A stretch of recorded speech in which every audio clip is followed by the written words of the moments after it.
Hey guys, in this video we're going to start talking about how to simplify radicals. Now, in order to do this, we're going to need to define a few vocabulary terms. So the first thing we're going to talk about is the radical sign, which looks like this. So this sign indicates that we're taking the root of some expression, and that expression is going to be called the radicand, which is in here. So we might be taking the root of, we'll just say 72. So this indicates you're taking the root. This is what you're taking the root of. And then there's usually, or sometimes, a number right up here. This is the degree that you're taking. Like this would be taking the cube root of 72. This is also called the index of the radical. And that's just telling you the degree of the root you're taking. So it'd be a third root, a cube root. This would be taking the fourth root. If there's no number there, the index is 2, means you're taking the square root. So this would be taking the square root of 72. And we're going to focus mainly on taking square roots and simplifying non-perfect squares like 72. And we'll see the process we can go through for them. Now, in order to simplify a radical, we need to know what it means to be in simplest form. So to be in simplest form, the first rule we have is that no radicands can have perfect square factors other than 1. And that means we can't end with like root 25, because we know that can be simplified further. That's just 5. So this would not be simplified, but this would be. So we have to have all perfect squares out from underneath the radical. Our next rule is no radicands can contain fractions. So if we ended up with the square root of 4/5 like this, that would not be in simplest form. And there is a method, and we'll get to it, about how to simplify this even further. And then we also have a rule that there can be no radicals in the denominator. So if you end up with 2 over root 3 like this, that's not in simplest form. We need to get this radical out from the denominator. It's called rationalizing the denominator, and we'll talk about that in a future video as well. So that's what it means to be in simplest form. Right now we're really going to focus on that first rule. We need to have all perfect squares out from underneath the radical. Now, in order to simplify, there's going to be a law or a special property of square roots that's going to be really useful for us. And this property is that if you have the square root of a times b, so you have 2 numbers here, then it's equal to the square root of a times the square root of b. And for this, a and b both have to be numbers that are greater than or equal to 0. So we're working with positive numbers or 0. So an example of how this works out, we can kind of see it, is let's say we were taking square root of 36, which hopefully we know is 36. But let's say we broke it down. Instead of the square root of 36, let's say we wanted to call it the square root of 9 times 4. So if you had the square root of 9 times 4, that would be the same as the square root of 9 times the square root of 4, which would be the same as square root of 9 is 3, square root of 4 is 2, 3 times 2 equals 6, which is what the square root of 36 is. Obviously, if you knew the square root of 36 is 6, you wouldn't want to do all this work. But if we don't have a perfect square, we're going to try to break the number up into factors looking for perfect squares. That's going to be the process we go through. So let's keep that in mind. That'll be a big part of the process. So we'll jump into a couple of examples with this. Our first one, and I'll talk about 2 methods we could use to do this. Our first one is trying to find the square root of 75. First thing you want to check, is it a perfect square? If it's a perfect square, then you know, then you can just simplify it. 75 is not a perfect square.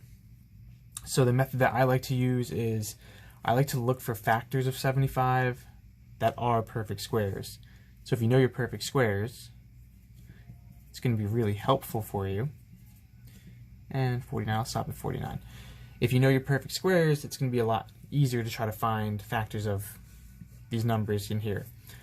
So our radicand is 75, and I noticed really quickly that that has a factor of 25. So this is the same thing as the square root of, instead of 75, I'm going to write the square root of 25 times 3.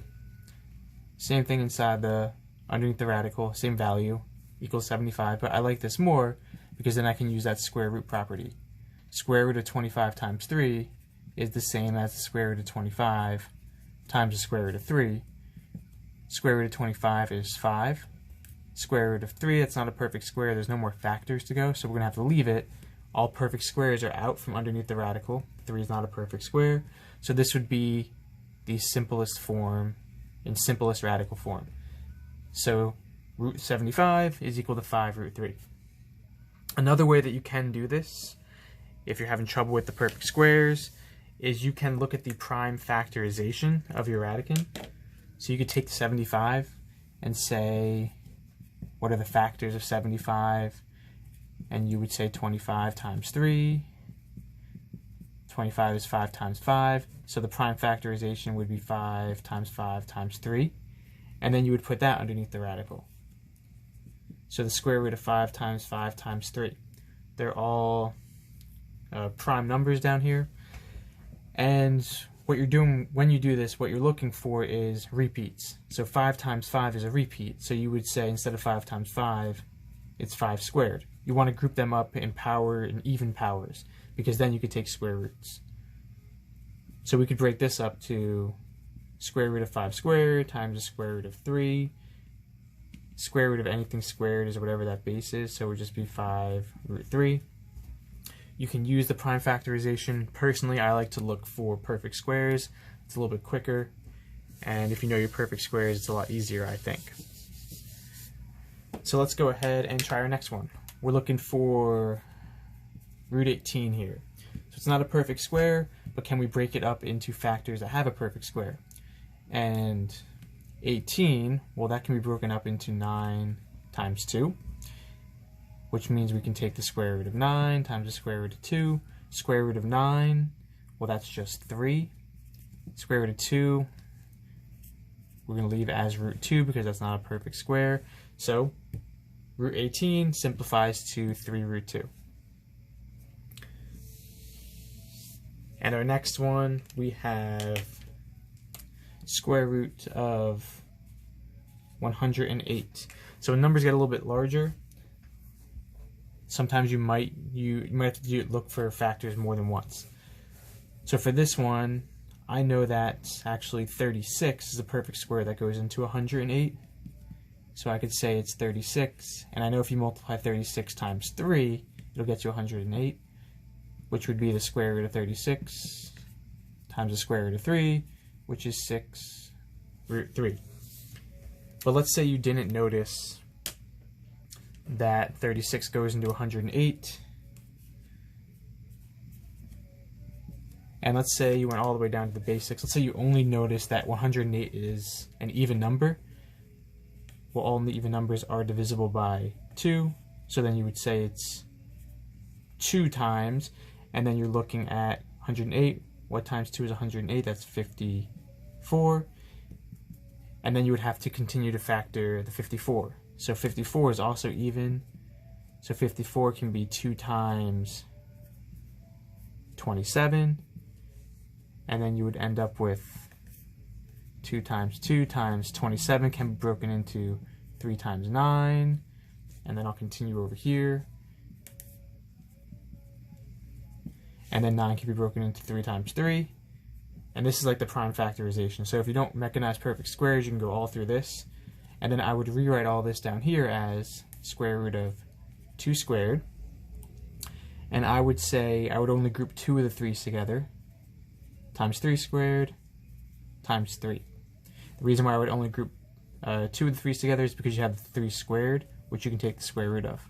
So you'd be able to say square root of 2 squared times the square root of 3 squared times the square root of 3. So anything squared and then taking the root of that is going to be your base. So 2 times 3 times root 3, which still gets you to 6 root 3. Again, I like the perfect squares better. I think it takes less time. It can be a little easier. So we're going to do 3 more now with some coefficients in front of our radicals, and then you're going to try some on your own. So these 3, our first one we have 3 times the square root of 28. So this coefficient out here in front, that just stays out in front, and whatever you pull out, you're going to multiply by that. So what I mean by that is, I'm going to leave the 3 out here. If you look at root 28, perfect squares that go into 28, I know that 4 does. So 4 times 7 equals 28.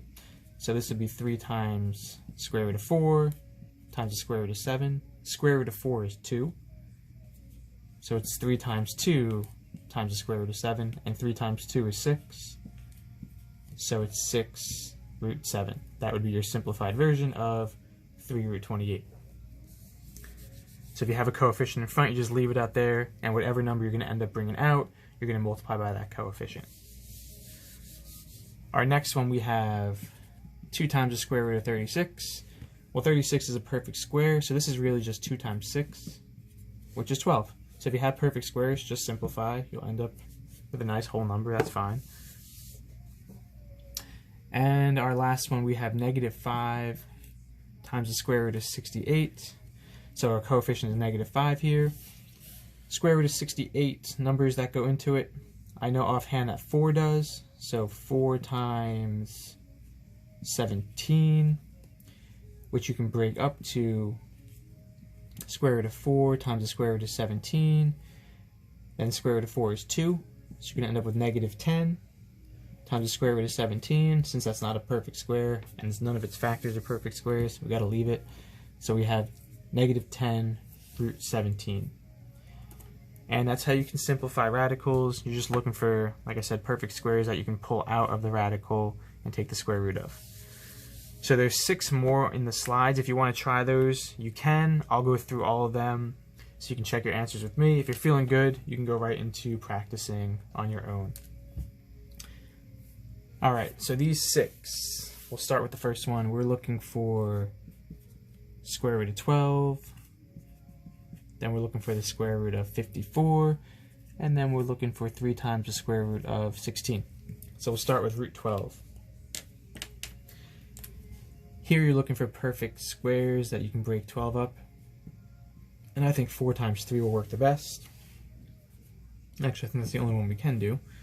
So square root of 4 times the square root of 3. Square root of 4 is 2. Square root of 3 is not a perfect square, so we'll leave it as square root of 3. So root 12 will end up being 2 root 3. Square root of 54. So here we're going to look for factors of 54. So let's see. 54, I don't know any offhand, so let's go ahead and do 2 times, looks like 2 times 27 is 54. Then 2 times 27 breaks up into 3 times 9. I like that 9 a lot. I noticed that the 2 and 3 are not perfect squares, and if you multiply them together, it's still not going to be a perfect square. So I'm going to say this is square root of 9 times 2 times 3 is 6, because then I can break it up. Square root of 9 times the square root of 6, and if I didn't break it up, it would be the square root of 9 times the square root of 2 times 3, which will still be 6. So when you simplify, you get 3 root 6. There's your simplified version of root 54. Alright, last one on the top row here. We have 3 times the square root of 16. Well, square root of 16, hopefully we know is 4. So this one is just simply 12. And we're done with the top row. Alright, on to the bottom row, and then we'll be done for the day. So we're going to have 10 times the square root of 125, square root of 44, and 4 times the square root of 72. So right here, 10 times the square root of 125. I know that 25 is a factor of 125, and 25 times 5 is what you get to equal 125. So we'll have 10 times square root of 25 times square root of 5. You can go ahead and simplify this because it is a perfect square. So it's 10 times 5 times the square root of 5. 10 times 5 is 50. So your final answer is 50 root 5. That's your simplified version here. Our next one, looking for the square root of 44. Not a perfect square, but we can break it up. Hopefully it jumps out to us that 4 goes into 44. 4 times 11, which is then the square root of 4 times the square root of 11, which is 2 times the square root of 11. And just like that, you have the simplified version of root 44. In our last one, we have 4 root 72. We can break 72 up into, well, I noticed 36 goes into 72. So 36 times 2 equals 72, which makes this 4 times square root of 36 times square root of 2. Square root of 36 is 6. So 4 times 6 is 24. So this is, let's clean that up a little bit. 24 root 2 would be your simplified version. As you get better with these, you don't have to show every single step. You might recognize that you can break it up like this, and then you know you're going to pull the 36 out. It's going to end up being 6. You want to multiply in one step. As you get better, you become more comfortable. You can start to do things a little bit quicker. Alright, that's all we have for today, so go ahead and practice some on your own and enjoy the rest of your day.